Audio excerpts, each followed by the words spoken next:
John Ging says he's not happy with the access his humanitarian workers are getting across Syria.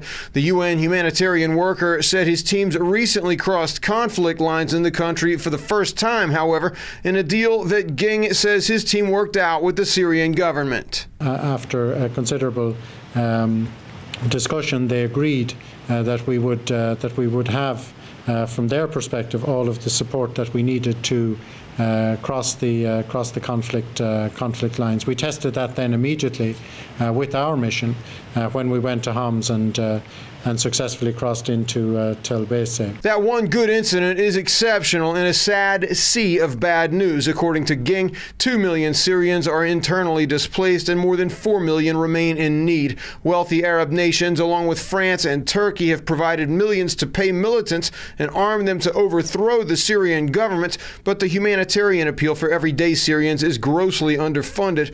Access to food, medicine, and especially drinking water is disappearing. Urban water systems are falling apart.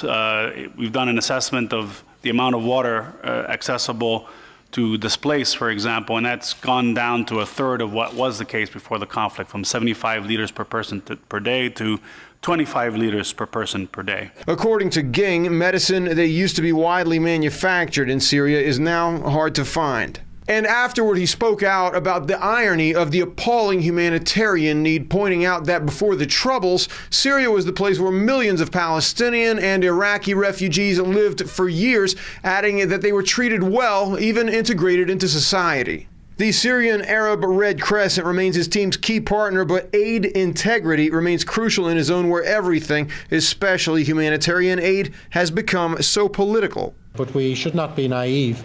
There are real risks. There are, of course, always going to be problems, and we have to be on top of that.